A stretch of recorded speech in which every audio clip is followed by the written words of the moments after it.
Hello everyone, কেমন আছেন সবাই? আশা করছি সবাই ভালো আছেন। আসসালামু আলাইকুম। দেখেন আমি চাটনি বানাবো।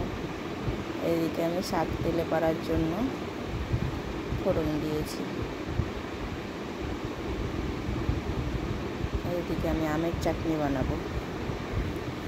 আমের চাটনি কে কে খেতে পছন্দ করেন? আমার তো খুবই খুবই খুবই ভালো লাগে। আমার শাশুড়ি বড় মিষ্টি খায় আর আমার বর টক খায়,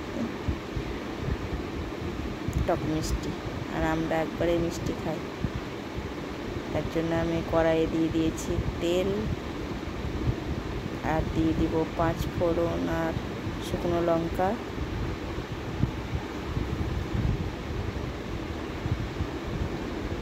দিয়ে আমি আমটাকে, তেল গরম হয়ে গেলে আমটাকে দিয়ে দিব।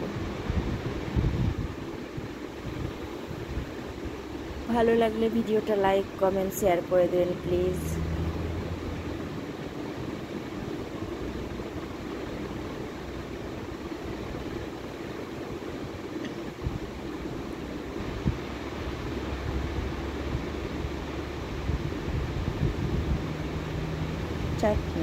চাটনিটা শুধু মুখেও খাওয়া যায়।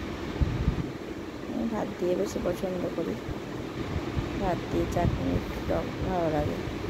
আমি টকটা খেতে পারি না, কেন কি জানি। আপনারা কারা কারা টক বা কারা কারা মিষ্টি খেতে পারেন আমাদের কমেন্টে জানাবেন।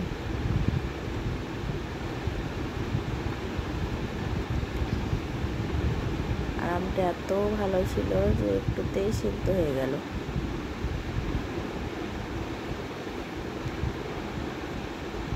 আমার দাদির মতো জেলি আমি দেখাবো, যদি ভিডিও করে আনতে পারি তো আনবো। আমাদের ওই গ্রামের গাছে ফজলি আম আছে, আমার বড় আব্বা লাগিয়েছিল। ওই গাছের জেলি যে একবার খেয়ে নেবে সে সারা জীবন ভুলতে পারবে না। আমার শাশুড়ি তো এখনও ভুলতে পারে না। কেউ দাদির মতো আমার বানাতে পারবে না, একমাত্র মা একটু পারে এখন।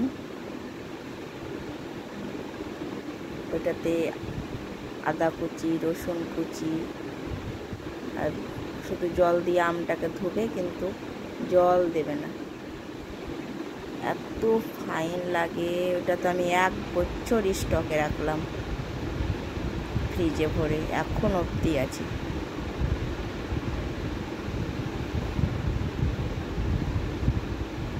এই দেখেন আমার আমগুলো সেদ্ধ হয়ে গেল। এবার আমি চিনি দিয়ে দেবো। আমটা এতই টক ছিল যে চিনি দিয়েও মিষ্টি হচ্ছিল না। আমার বরকে তো খুব পছন্দ লেগেছে, আবার আজকে 2টো নিয়ে এসছে। এটা শেষ হয়ে গেল দিয়ে।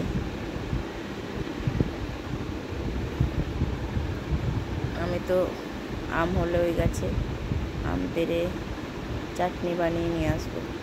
আমরা ওইটাকে আমের জেলি বলি। শুধু চিনি দিয়ে আদা রসুন, আদা কুচি, রসুন কুচি, তেজপাতা, লং, এলাচ। এই দেখেন আমার চাটনি কমপ্লিট।